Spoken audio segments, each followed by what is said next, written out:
Citando as palavras do dramaturgo alemão Bertolt Brecht, há homens que lutam um dia e são bons, há outros que lutam um ano e são melhores, há outros que lutam muitos anos e são muito bons, mas há os que lutam por toda a vida e estes são imprescindíveis. Certamente, professor Gesualdo, o senhor é imprescindível. Todavia, o melhor do professor Gesualdo não está somente na sua capacidade acadêmica ou na sua inteligência, mas sim na pessoa humana que ele é. Falo isso com total propriedade de quem tem a oportunidade de contar com a sua amizade e o seu companheirismo. Acrescento ainda o meu apreço e a minha deferência como cidadão, engenheiro, professor e amigo, firmada ao longo de todos estes anos ao acompanhar sua brilhante trajetória. Por fim, sou imensamente grato por sua generosidade em compartilhar comigo tantos valorosos ensinamentos, seu talento, sua sabedoria, sem, contudo, jamais pedir nada em troca, além de empenho e dedicação. Agradeço ainda a Deus pelo privilégio de tê-lo colocado em meu caminho e que este mesmo Deus possa lhe conceder muitos anos com saúde, disposição, sucesso e conquistas, retribuindo com toda a felicidade possível que o senhor merece. Muito obrigado.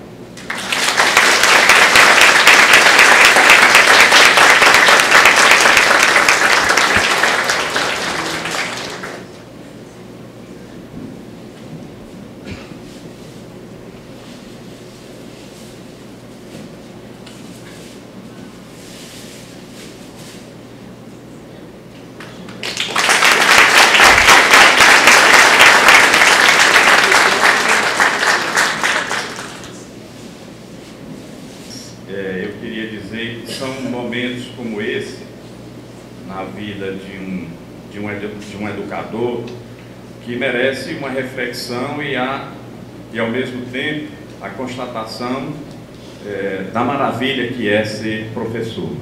Eu acho que ser professor é uma escolha, ninguém vai ser professor a não ser por isso, por uma escolha, porque nós sabemos o caminho que teremos pela frente, e eu tive oportunidades outras, inclusive vou contar uma história, eu sei que está sendo gravado, mas vou mais adiante, se isso chegar no endereço certo, eu serei chamado a atenção.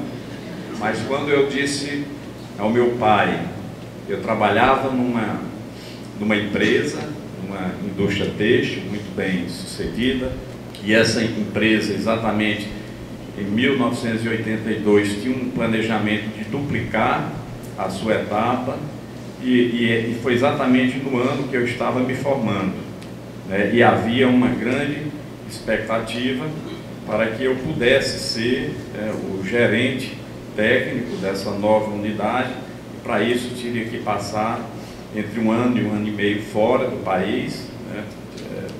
Avaliando, visitando as empresas que iriam fornecer os equipamentos. Eu cheguei para o meu pai e disse: eu não vou ficar, eu vou ser professor.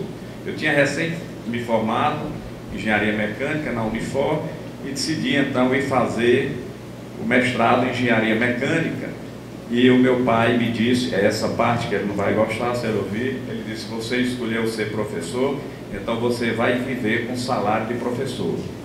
Então esse foi a motivação, né, que ele colocou naquele momento, mas de forma muito dura, muito séria.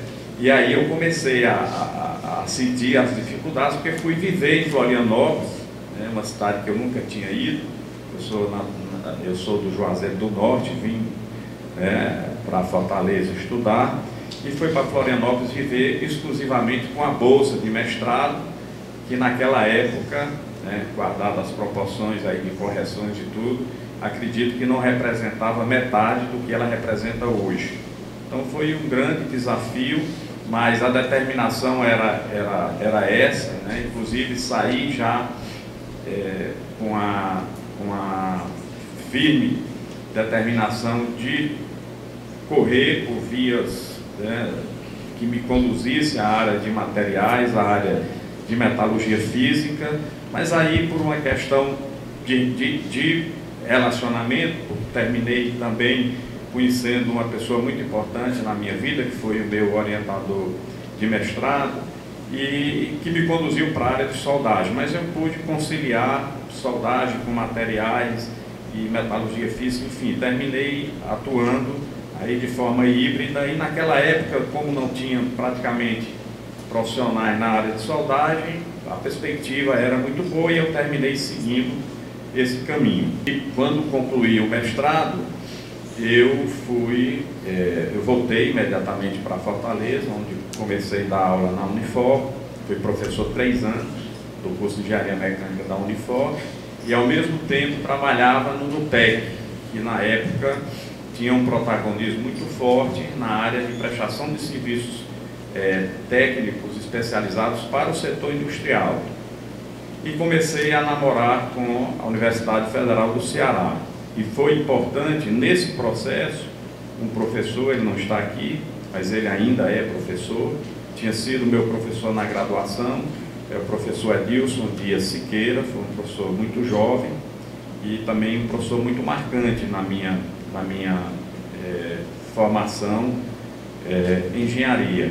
E ele era, então, na época, tutor do PET. E o PET da engenharia mecânica, ele existiu num determinado momento e depois, por falta de condições de funcionamento, ele foi extinto. Mas esse professor Edilson, ele foi o fundador e foi o tutor do PET. Então começou a me convidar, ele que me conhecia como ex-aluno, a dar cursos, né, dentro do programa PET para os estudantes da engenharia mecânica, e foi aí que eu comecei a me aproximar da Universidade Federal do Ceará, mas o NUTEC também usava os laboratórios.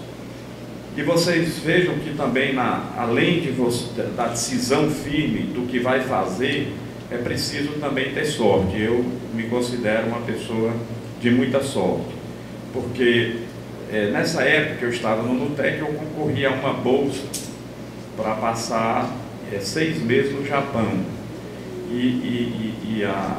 Ali eu iria realizar o meu grande sonho, que era trabalhar 6 meses diretamente com metalurgia física, porque era um curso de especialização em tratamento térmico de materiais, e um curso diferente, todo ele era feito nas indústrias. Você passava um dia, o Japão é muito organizado nisso, passava um dia em cada indústria, e ali tinha os professores, você via, aprendia, via e fazia. E então coincidiu que foi aberto um concurso tão esperado para professor da engenharia mecânica, que coincidia com o período que eu estaria no Japão. E aí eu tive que tomar uma decisão solitária se iria ou não para o Japão para fazer o concurso para a universidade. Eu já era médico, o concurso era para professor assistente, e eu tinha quase certeza que eu não iria ter concorrente, então não iria correr o risco de não passar no concurso, pelo menos, ou de se passar não ter alguém aprovado. Então decidi ir fazer o curso e fui de novo, né, bastante criticado pelos amigos, pela família, como é que deixa a oportunidade de ter um emprego e tudo, e fui fazer o curso, porque achei que era importante, aquilo completava a minha formação. Nós não tínhamos oportunidades na época no Brasil, eu estou falando de 1986, nós não tínhamos, para vocês terem uma ideia, nenhuma unidade, por exemplo, de tratamento térmico a laser ou a plasma no Brasil, não tinha na época.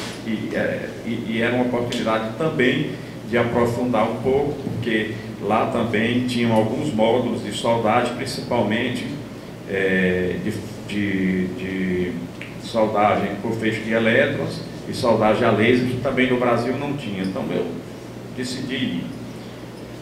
Quando eu falo na sorte, primeiro na decisão de ir, que foi importante, e fiz, e quando eu voltei, soube que não tinha tido candidato inscrito no concurso, que portanto o concurso iria ser reaberto. O concurso foi reaberto e aí sim eu fiz a inscrição do concurso. Aí nós já estamos no ano de 1987 e fui aprovado conforme previsão. Fui candidato único, tinham 2 candidatos, mas o outro, que na verdade era um candidato, faltou no dia, e eu, portanto, fiz as provas e entrei na Universidade Federal do Ceará em 1987, precisamente no mês de outubro, e passei a ser exclusivamente professor da UFC. Então, larguei, na época, o NUTEC e a Unifor, que eu era professor, e, de novo, somando o salário do NUTEC e da Unifor, daria aproximadamente 40% a mais do salário que eu iria receber na UFC. De novo vieram as críticas, eu vou ser professor. E comecei aí, né, esse trabalho de professor. Eu entrei no departamento de engenharia mecânica e de produção na época, né, tive colegas importantes, inclusive, que foram ex-professores meus, como o professor Edilson, que eu já citei, o professor José Lourenço Montealver, que hoje está aposentado, o saudoso professor Augusto Armando, né, o nosso querido Zoim, que também tinha sido meu professor, o professor Ari Ronce, que também foi meu professor, passaram a ser colegas, e nós, então, passamos a trabalhar a nossa formação como professor. E aí, Cleiton, eu, de novo, né, eu não sei se é sorte ou se é uma característica que às vezes a gente tem e não sabe de onde vem, não fez nenhum esforço para isso. Eu sempre tive a felicidade de identificar nos jovens estudantes que me procuravam na época, aqueles que de fato eu poderia investir. Isso todo mundo sabe. E eu digo hoje com muito orgulho, a Sônia sempre brincava quando eu aceitava um estudante, a Sônia dizia, olhava para o estudante e dizia: você tem futuro. Porque eu tenho ainda essa qualidade, graças a Deus, que não foi, eu não busquei, eu não construí, é uma coisa que veio comigo já como docente. Eu identifico no primeiro contato se aquele estudante de fato primeiro vai me aguentar, porque vocês viram, o Cleiton foi muito elegante nas colocações, né?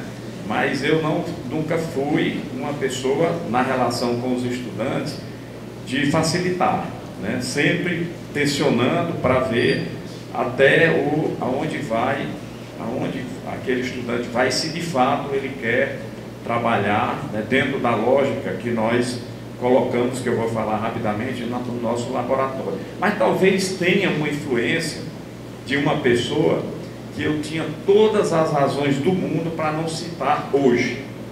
A minha querida primeira professora de matemática, professora Adelaide. E vocês vão sair daqui dizendo que eu sou maluco, porque essa professora, que é uma das que eu mais lembro e que eu gostaria muito de poder abraçar de novo, mas ela já morreu faz bastante tempo, mas sempre que eu ia ao Juazeiro, eu ia lá tomar o seu cafezinho, sempre muito frio e muito ruim, mas sempre tomava aquele cafezinho, porque ela fazia, enquanto não secava a garrafa, ela não fazia outro. Às vezes durava 3 dias o café, mas eu tomava. Então essa professora, ela morreu com 90 e poucos anos, mas sempre lúcida e sempre cercada de ex-alunos. O instrumento de trabalho dela era uma palmatória. Eu não sei se a geração mais nova aqui já ouviu falar desse instrumento. E ela tinha e como ela se considerava uma professora mais moderna, né, ela aceitava o estudante depositar a mão numa almofada. As outras professoras eram assim na mesa. Então ela tinha uma almofadazinha, você depositava a mão e ela segurava a palmatória e ia perguntando a tabuada. E começava num ritmo bem lento, né? Dava alguns segundos para você responder, enquanto era a coisa mais fácil. Quando ia chegando na tabuada dos 9, ela acelerava a pergunta e exigia celeridade na resposta, ou então a palmatória. E a minha tristeza é que nenhuma vez eu fui premiado com a palmatória da professora Adelaide, né? Mas é uma pessoa que para mim foi assim extraordinária, porque nós estamos falando aqui da década de 70, né? Precisamente 73, 72, 73, e ela era uma pessoa muito querida na cidade. Então, o fato, eu estou dando esse exemplo para citar, e confesso que não sei se algum outro estudante chegou a ser premiado, porque eram sessões individuais, para não causar constrangimento nos outros estudantes. Então, eu não sei o resultado dos outros, mas o fato é que, do ponto de vista simbólico, os pedagogos de hoje certamente não concordam, eu acho que não deve, esse não é o melhor método, mas do ponto de vista simbólico, levando para a origem desse processo, né, há uma lógica, embora perversa, né, de que aquilo fazia com que o estudante se preparasse para não receber a punição, né, e ela formou certamente bons matemáticos aí, porque não era fácil aquele negócio. Mas, então eu tive estudantes no nosso laboratório, eu tive a felicidade de chegar na universidade, e antes de ser doutor, eu não tinha outro projeto de vida a não ser fazer o doutorado, e isso eu fiz imediatamente. Eu acho que entrei em 87, e em 90 já saí para fazer o doutorado, e voltei em 1993, e a partir daí, em dezembro de 93, eu fundei o laboratório de pesquisa em engenharia da soldagem, né? E quando nós fundamos esse laboratório, a ideia era ter aqui no Ceará um centro de formação de profissionais na área de soldagem, que tinha muito pouco no Brasil e que nós sabíamos que iríamos precisar no futuro, mas nós não tínhamos dinheiro, brigamos por um espaço que existia, nós não tínhamos profissionais, não tínhamos nada, tinha que começar o laboratório. E eu, então, quando fiz o doutorado, eu comprei um computador, que foi um investimento muito grande, e nós estávamos na transição, saindo da máquina elétrica para o computador, que ainda não tinha o sistema o Windows. Nós estávamos também migrando do DOS para o Windows, mas nós levamos esse computador para o laboratório, e ele fez parte da nossa história por muito tempo. Depois, ele foi muito importante no começo, e depois ele recebeu o apelido de The Flash, porque era o computador mais lento que nós tínhamos. E ele foi fundamental porque ele compôs o primeiro sistema de aquisição de dados de soldagem do Brasil. Pouca gente sabe disso, mas o primeiro sistema e o primeiro software de aquisição de dados de soldagem no Brasil foi feito por nós, e ele funcionou aqui. Daí porque nós atraímos, mesmo sem ter programa de pós-graduação, nós atraímos estudantes de outros cursos de pós-graduação que não tinham esse sistema. Depois nós reproduzimos aí, e ele hoje ainda é usado em muitas universidades. Isso foi fruto da tese de doutorado. Mas o Cleiton contou aqui uma história interessante. Nós tínhamos uma equipe razoável de estudantes do laboratório, primeiro porque na época o nosso departamento tinha apenas 2 doutores. Quando nós estamos falando aqui de 94, perdão, só eram doutores do departamento, eu e o professor Ricardo Emílio. O Ricardo Emílio tinha recém-chegado da Inglaterra, eu tinha recém-terminado o doutorado em Santa Catarina. Então nós éramos os responsáveis por atrair bolsistas e pesquisadores para os nossos laboratórios. Então, o Laboratório de Soldagem sempre teve muitos estudantes. E a razão do rigor na escolha do estudante é porque eu nunca tive, nesse período de 1994 até hoje, eu nunca tive a oportunidade de me dedicar exclusivamente ao meu laboratório. Nunca tive. Daí porque eu tinha que ser rigoroso na escolha dos estudantes, porque eu entregava a eles todo o patrimônio que lá estava, todos os projetos, tudo era conduzido por esses estudantes.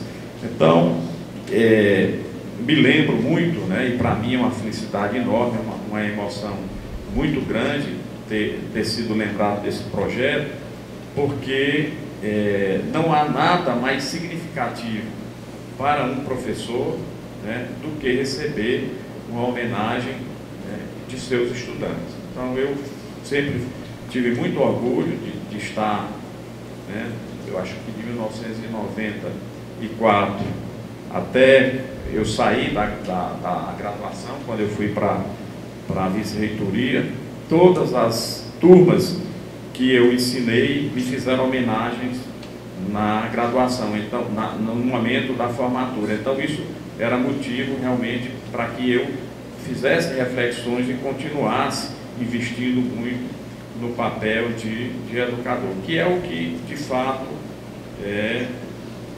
nos motivou sempre. E talvez por isso, e não vejo outra razão, a não ser essa, eu tenha sido também procurado pelos colegas, professores, para ocupar cargos na universidade. Então, fui chefe de departamento, foi o presente que eu recebi logo quando voltei do doutorado, certo que ia me dedicar exclusivamente à pesquisa, mas logo na primeira reunião fui eleito chefe de departamento, depois fui coordenador do primeiro mestrado interinstitucional da Universidade Federal do Ceará. Nós implantamos o mestrado interinstitucional aqui. Na época, o pró-reitor de pesquisa e pós-graduação era o professor Lindbergh, hoje nosso colega de departamento. Depois eu fui convidado pelo professor Ernesto, outro grande mestre, professor. Eu tenho um enorme respeito e aprendi muito dentro e fora de sala de aula. É muito bom tê-lo comigo hoje, me ajudando na gestão da universidade. O professor Ernesto me convidou para ser seu vice-diretor do Centro de Tecnologia. E na época havia uma pressão muito grande e o professor Ernesto representou uma mudança, né, na condução política e na condução da própria gestão do Centro de Tecnologia. E o professor Ernesto, para minha honra, para minha alegria, ele colocou uma imposição para o grupo que o procurava para ser diretor, porque ele vinha também retornando do doutorado. Ele fez doutorado nos Estados Unidos, na Universidade de New Hampshire, estava voltando e queria também se dedicar à pesquisa. Mas aí ele disse: eu vou ser diretor, agora com uma condição, que o professor Gesualdo seja vice-diretor. Depois ele me confidenciou que tinha certeza que eu não ia aceitar, por isso ele tinha colocado. Mas eu não poderia negar um convite do meu mestre, então aceitei e ficamos 8 anos como diretor e vice. Depois eu fui diretor, depois eu fui ser vice-reitor e agora reitor, e eu acho que eu acredito essa condução da minha vida na gestão da universidade à avaliação que eu recebi dos meus estudantes. Então eu tenho, se existe uma coisa que eu não tenho orgulho, que eu não tenho nenhuma dificuldade de falar, falo com muito orgulho, sem soberba naturalmente, mas é dizer que eu posso citar onde estão todos os meus ex-estudantes hoje, o que eles estão fazendo.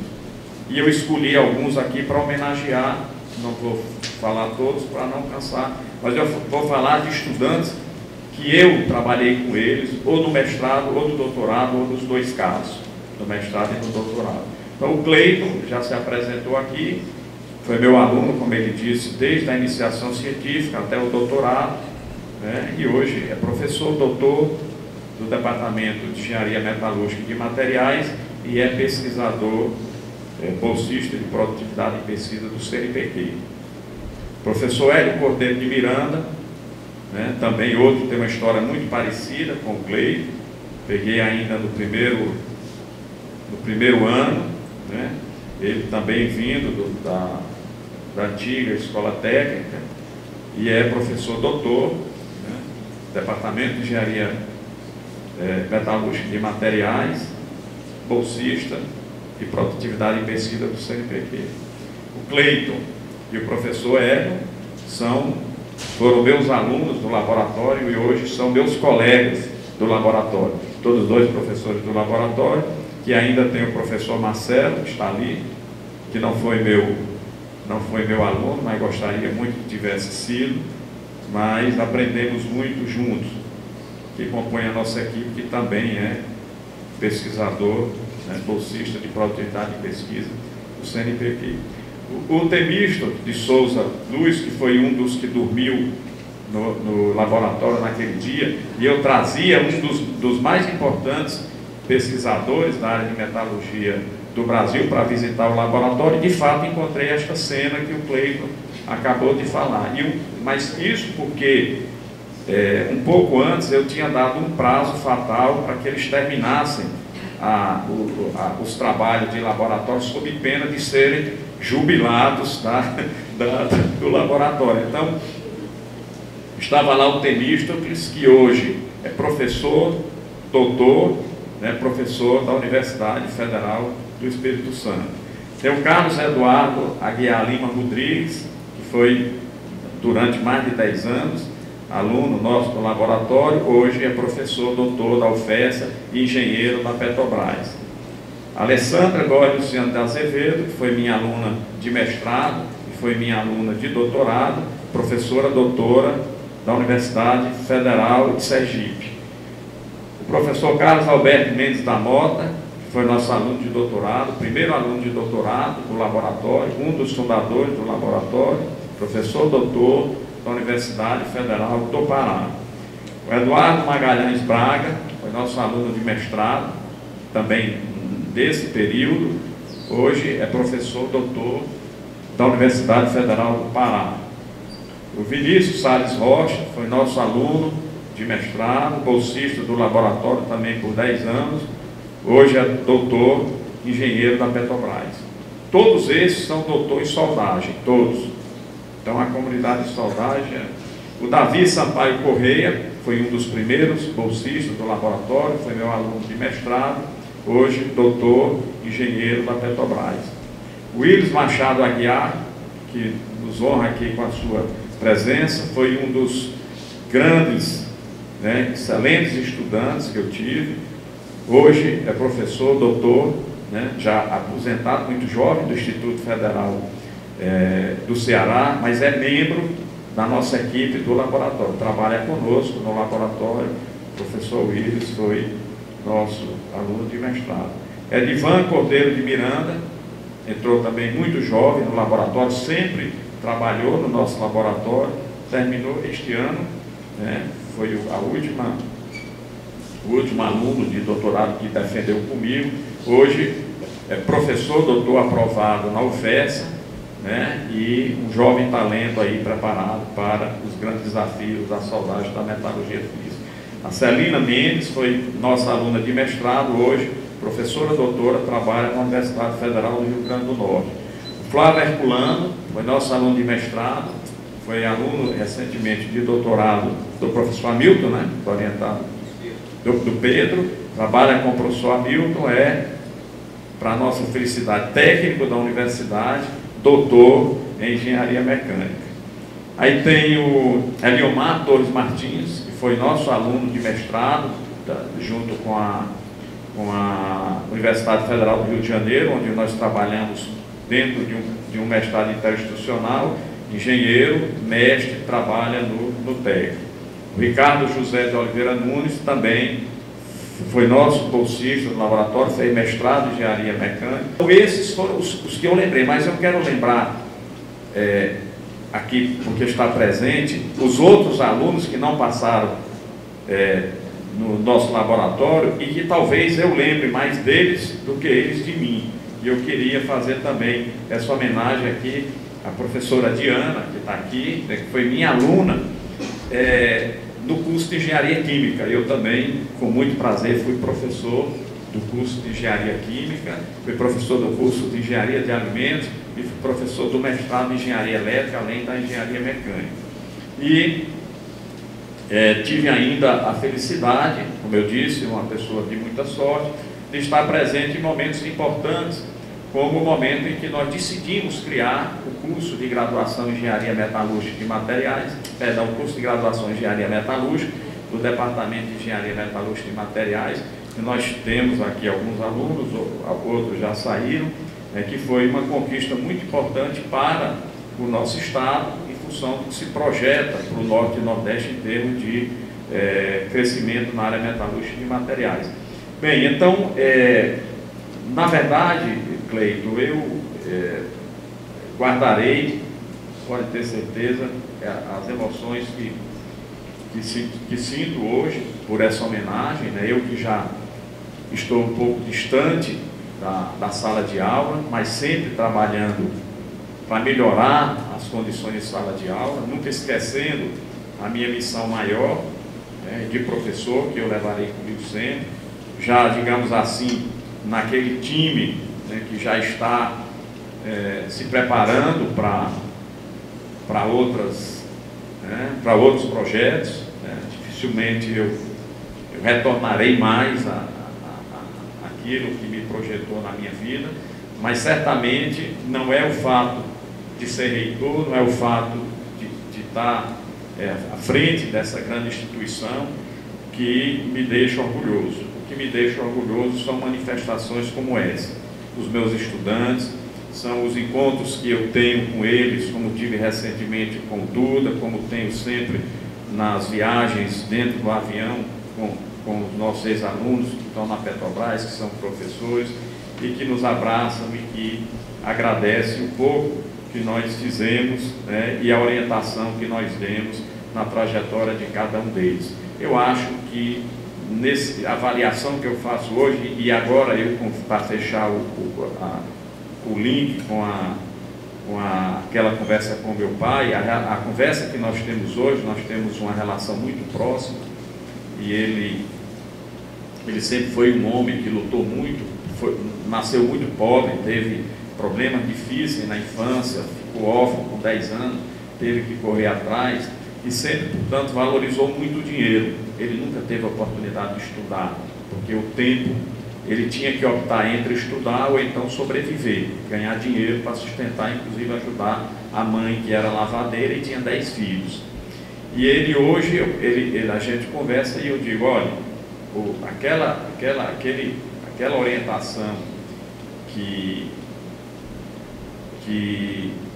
o senhor me deu naquele momento, eu jamais vou saber se foi realmente a melhor, mas uma coisa eu tenho certeza, o caminho que eu segui, né, ele foi pleno de êxito. Então, meu querido aluno Cleito, né, meus queridos alunos e colegas que aqui estão, né, eu quero agradecer profundamente essa oportunidade. Acho que esse projeto Casa, ele é inovador em muitos aspectos, mas esse momento de homenagear os professores, ele é fundamental, porque, como eu falei, a vida de professor, ela no seu conjunto, na compreensão da sociedade e nas cobranças que são feitas pela própria mídia, não é fácil, não é fácil, porque ser professor no Brasil, né, acima de tudo, é uma missão de muita entrega, é uma missão de superar desafios, mas é muito bom encontrar depois com os estudantes, poder constatar que valeu a pena. E eu estou fazendo esse discurso no passado, como eu já disse, porque eu já estou me preparando para sair, eu já estou me preparando, como eu falei, para fazer outro trabalho depois, mas certamente um trabalho ainda com foco na educação. Eu não vou deixar jamais de atuar nisso, porque foi essa a minha missão, foi esse o caminho que eu escolhi.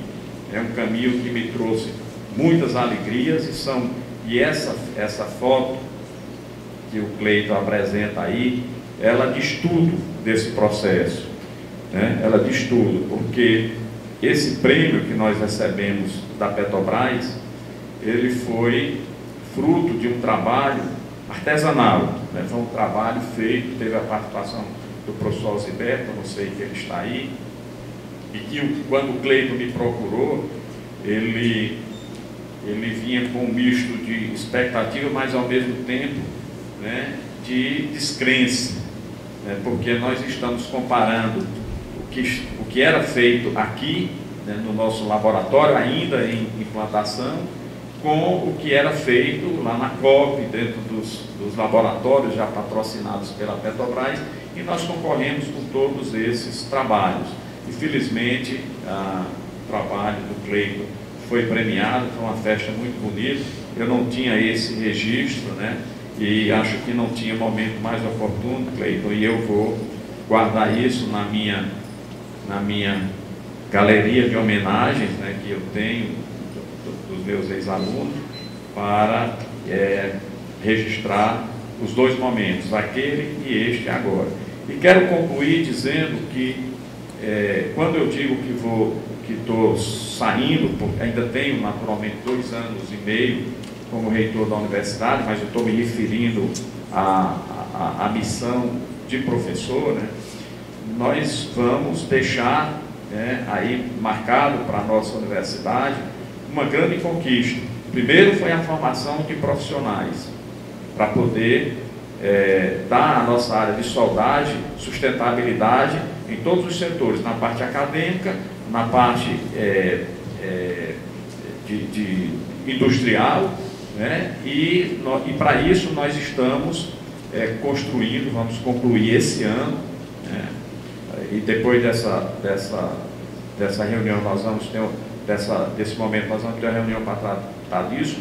Com muito orgulho eu digo isso: o melhor laboratório de soldagem do país. Ele vai estar aqui na universidade, vocês já podem ver o prédio lá, totalmente financiado pela Petrobras, 100% financiado pela Petrobras, tanto a parte de estrutura física quanto de equipamentos. E quem fez esse laboratório, quem passou para a Petrobras a credibilidade para investir nisso, não foi o professor Gesualdo, foram os seus alunos. Por isso agradeço muito a vocês por terem continuado esse trabalho e hoje serem dignos do crédito que nós temos junto a essa que é uma das mais importantes empresas do mundo. Então quero parabenizar e agradecer profundamente a essa homenagem. Eu sinceramente, né, não foi uma surpresa para mim, eu venho acompanhando esse processo, mas foi uma surpresa, né, saber que um dos meus alunos lembrou nesse momento de fazer essa homenagem. Então parabenizo também todos os colegas professores que foram homenageados anteriormente, conheço muitos, militei com muitos deles, né? A professora Naíla, né? O professor Paulo César Cortez, para citar 2, né? São contemporâneos de chegada na universidade, e quero parabenizar o professor Ernesto também, que tivemos, né, bons momentos de discussões do Centro de Tecnologia, e acredito que o projeto casa com isso, né? Faz traz para a universidade um momento muito bonito de reconhecimento daqueles que verdadeiramente constroem essa casa, que são os professores, né, e que são os nossos estudantes, naturalmente, com o apoio de todos os servidores técnicos administrativos. Então, Cleiton, muito obrigado, e pode ter certeza que essa homenagem ficará no local muito privilegiado, na minha pequena galeria, que eu guardo em casa com muita honra, das homenagens que tenho recebido. Muito obrigado.